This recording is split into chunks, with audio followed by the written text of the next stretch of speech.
আসসালামু আলাইকুম রহমতুল্লাহ। আজ কিছু গুরুত্বপূর্ণ বিষয় নিয়ে কথা বলবো, যেটি আমাদের সমাজের মধ্যে অহরহ দেখা যায়। সেটি হচ্ছে, দেখবেন এক শ্রেণীর মানুষ আমাদের সমাজে রয়েছে যারা নামাজ কালাম পড়ে, তাহাজ্জুদ পড়ে, নফল ইবাদত করে, মসজিদের সামনের কাতারের লোক, সামনের কাতারে থাকে, কিন্তু তাদের একটি সমস্যা আছে। সেই সমস্যাটি হচ্ছে যে তারা নামাজ কালাম ঠিকঠাক পড়ে, ইবাদতবন্দি করে, সব কিছু ঠিক আছে, কিন্তু অন্যের দোষ চর্চা নিয়ে তারা যতটা উৎসাহী, যতটা তারা গোয়েন্দাগিরি করে, তাদের নিজের আমল সম্পর্কে এতটা গোয়েন্দাগিরি করে না। নিজেদের আমল সম্পর্কে, নিজেদের ইবাদত সম্পর্কে তারা একদমই উদাসীন। কীভাবে করে? কোন মেয়ে কী করলো, কোন মেয়ে কোন ছেলের সঙ্গে রাস্তা দিয়ে হেঁটে গেল, কোন মেয়ে কথা বলল, কোন মেয়ে কার সঙ্গে গেল, কোন বাড়ি ঘরে কি হলো, কোন স্বামী স্ত্রী ঘরে ঝগড়া হলো, কোথায় কি হলো, কে কী করলো, কে নামাজ পড়লো না, কে সিগারেট খেলো, মানে অন্যের দোষ ত্রুটি নিয়ে এরা ব্যাপকভাবে আলোচনা করে।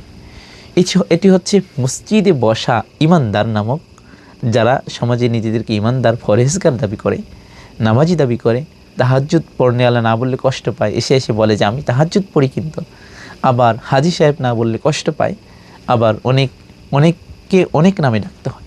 এই সমস্ত ব্যক্তিরা যারা অন্যের দোষ চর্চায় ব্যস্ত থাকে, সেই সমস্ত মানুষ সম্পর্কে আল্লাহ রাব্বুল আলামিন কোরআনে অনেক কথা বলেছেন।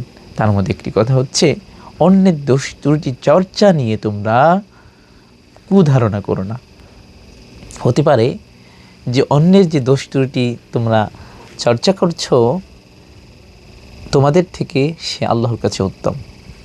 আর দোষ ত্রুটি চর্চা সম্পর্কে আল্লাহ রাব্বুল আলামিন স্পষ্টভাবে বলেছেন, যে ব্যক্তি অন্যের দোষ ত্রুটি চর্চা করে, গীবাত করে, পরনিন্দা করে, সে যেন তার ভাইয়ের, মৃত ভাইয়ের গোস্ত খাওয়ার মতো সমতুল্য অপরাধ করে, গোস্ত খায়।